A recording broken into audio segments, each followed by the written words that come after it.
Prezados amigos, fiéis seguidores do canal Professor Rico Guimarães, o canal que contribui com o processo de desalienação popular. Guerra civil no Brasil. De um lado, o gado acrítico protofascista do Bozo e do outro lado, os movimentos antifascismo. Esse é o tema que nós vamos tratar hoje, um dia extremamente movimentado, né? E eu vou aproveitar primeiramente para agradecer a audiência do canal pelos compartilhamentos que estão sendo feitos dos vídeos do canal. Claro que eu preciso de mais audiência nos vídeos analíticos, já falei isso aqui. Preciso que vocês deem audiência também nos vídeos de análise política, e não só aqueles que têm teor polêmico, mas ainda assim o saldo é positivo e estamos chegando à marca de 28 mil inscritos. Então, o meu muito obrigado a todos vocês. Pois bem, guerra civil no Brasil. Gado acrítico protofascista de um lado e os movimentos antifascistas de inspiração democrática do outro. Como que nós vamos ter que lidar com esse processo de guerra civil que está se avizinhando no nosso país? Um processo deletério que pode gerar uma série de situações ruins para a própria democracia e ter consequências gravíssimas para as nossas instituições republicanas. Bem, primeira coisa que a gente tem que colocar, tá? Esse vídeo aqui, ele precisa ser compartilhado. Se você assistir até o final, você vai entender o porquê do compartilhamento. Ele merece ser compartilhado, porque no final eu tenho uma surpresa para todos vocês. Antes, nós precisamos falar um pouco da conjuntura internacional, né? Nós tivemos nessa semana, infelizmente, a morte do negro George Floyd, né? Ele que era segurança, que foi imobilizado de maneira irresponsável e arbitrária por um policial. Então a morte de George Floyd gerou uma série de protestos nos Estados Unidos, não só pelos movimentos negros, mas por movimentos contrários ao presidente Trump.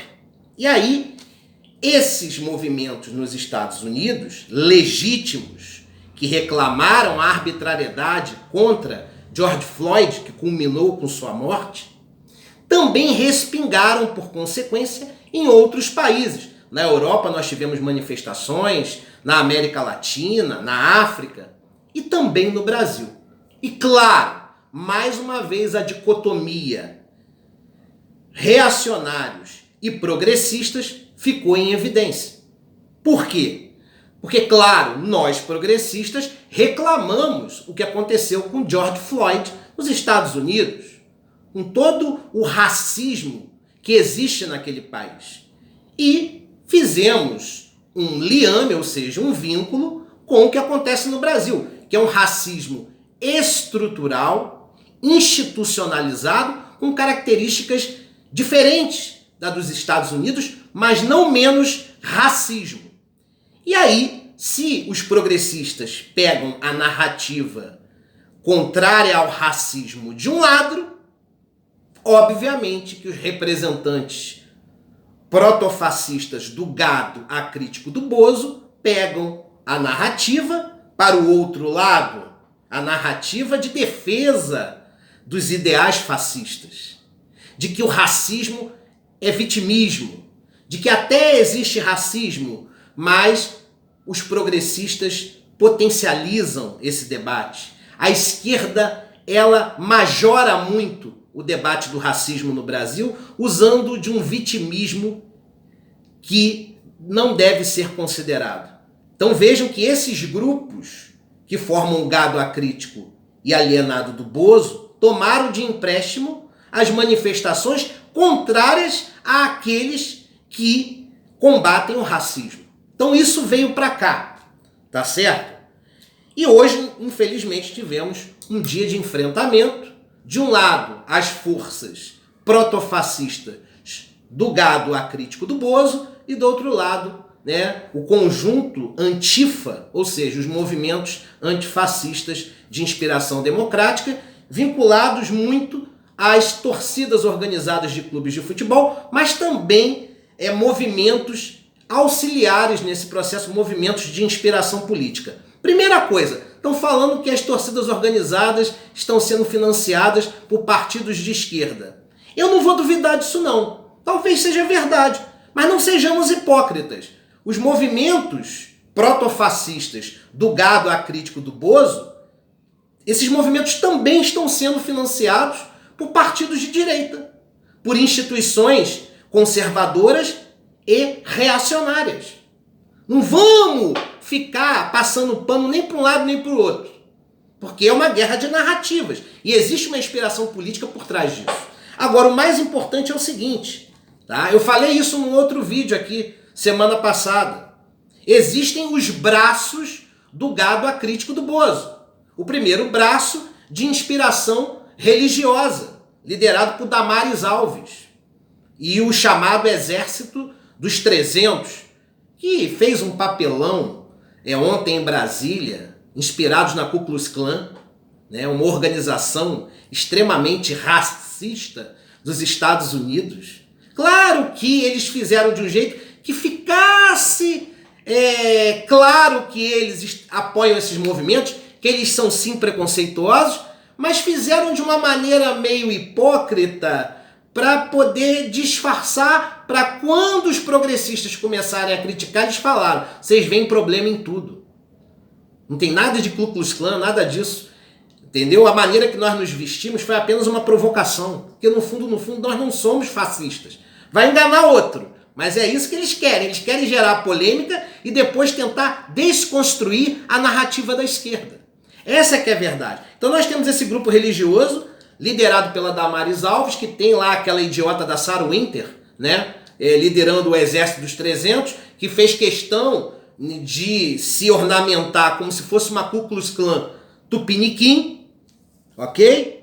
E claro, é um braço que tem uma retórica teocrático-pentecostal. O outro braço é o braço filosófico, liderado por Abraham Van Traub, que propaga as ideias do olavismo cultural, tá? Ideias anti-intelectualistas e anti-cientificistas, que perseguem intelectuais, cientistas, professores, lideram projetos como Brasil Paralelo, Escola Sem Partido, que fere a liberdade de cátedra dos professores e educadores em geral. Então, todo esse projeto filosófico vem pelo braço olavista, do qual Abraham Van Traub na minha opinião, o grande líder, já que ele é ministro da Educação.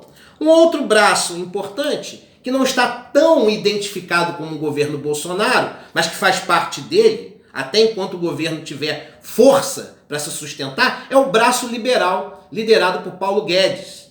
No caso desse braço, você tem um conjunto de reformas liberais, trabalhista, previdenciária, tributária, educacional, administrativa, jurídica e educacional, tá? E esse conjunto de reformas liberais querem o quê? Consolidar o liberalismo no Brasil e desconstruir toda a tutela jurídica e social que até então beneficiava a classe trabalhadora, inspirados na doutrina da Escola de Chicago.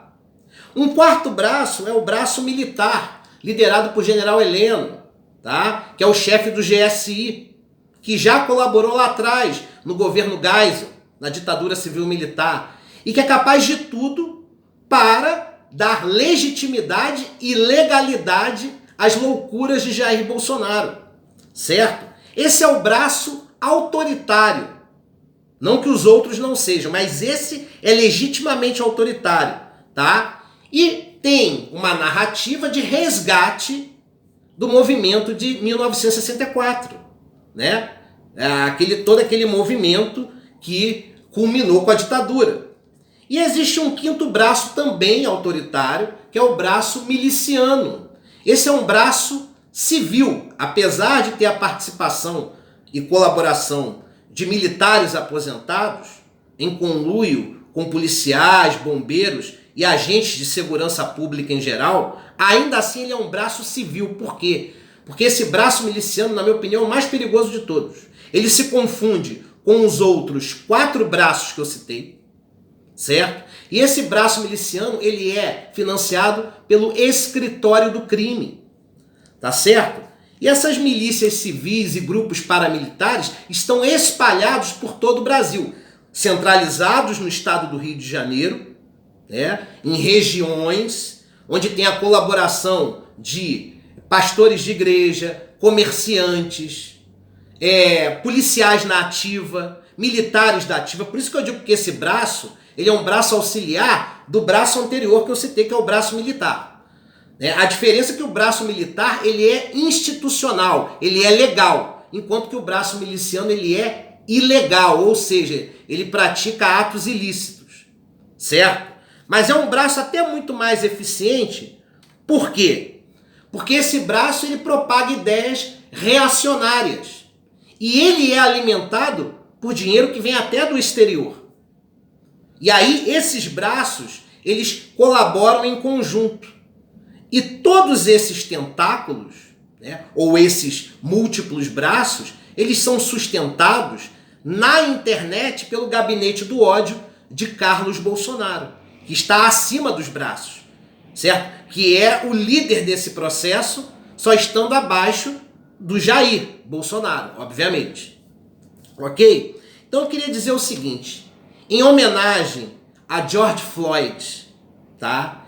E em repúdio a essa prática imbecil, outra que legitima e corrobora a ideia de que se trata de um gado acrítico e protofascista, porque faz questão, né, de até mesmo nas suas manifestações ostentar símbolos fascistas, como o do Partido Fascista da Ucrânia, e ao invés de vocês expulsarem essas pessoas, vocês abraçam essas pessoas que levam símbolos fascistas, porque vocês se identificam com eles. Então, em repúdio a essa prática de ficar tomando leite para mostrar a supremacia branca em detrimento da nossa miscigenação, pois bem, então tá aqui o meu copo de leite, certo? Só que o meu copo é diferente, tá? Ele é bem diferente, sabe por quê? Pelo seguinte, tá vendo isso aqui? Isso aqui é o café. Em homenagem ao povo brasileiro, o meu copo, ele não é um copo só com leite, ele é um copo café com leite. Porque aqui está sintetizado o que realmente o Brasil é. Um país mestiço, um país miscigenado, social e culturalmente, e em respeito aos negros, aos indígenas, aos brancos que são democratas, a todos os brasileiros que são aliados da democracia e aos movimentos antifascistas. Então, em respeito a vocês, eu defendo o café com leite. Ok, gente? Então, em homenagem a todos vocês, em homenagem à democracia, aqui está o meu café com leite, que é a cara fidedigna do povo brasileiro. Um abraço a todos.